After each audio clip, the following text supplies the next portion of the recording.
अस्सलाम वालेकुम। मेरे चैनल में खुश आमदीद। मेरे चैनल को सब्सक्राइब करें ताकि मेरी हर वीडियो आप तक पहुंच जाए। कहा जाता है कि हातिम ताई ने एक जगह 70 दरवाजे बनवाए थे। जो जिस दरवाजे से चाहता दाखिल होता और उससे कुछ तलब करता और हातिम उसे दे देता। जब हातिम ताई का इंतकाल हुआ तो उसका भाई उस जगह पर बैठना चाहता था।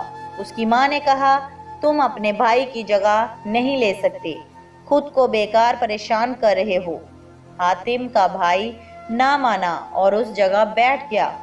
अपनी बात साबित करने के लिए उसकी वालदा ने पुराने कपड़े पहने और बेकारी के रूप में अपने बेटे के पास आई और कुछ मांगा।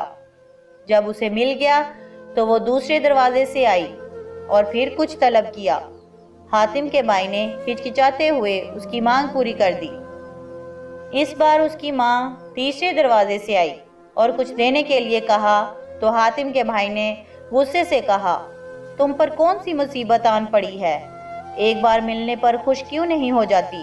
तुम एक जिद्दी बिकारन हो। उसकी माँ ने अपना चेहरा जाहिर किया और कहा, क्या मैंने ये नहीं कहा था कि तुम इस जगह के लायक नहीं हो? मैंने तुम्हारे भाई से दिन में 70 बार इसी तरह मांगा और उसने एक बार भी मुझे इनकार नहीं किया था।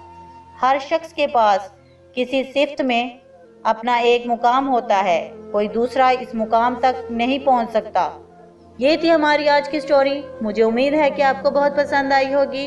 प्लीज़ लाइक करें, कमेंट करें और अपने दोस्तों में ज़्यादा से ज़्यादा शेयर करें और मेरी हौसला अफजाई के लिए मेरे चैनल को सब्सक्राइब करें। Thank you.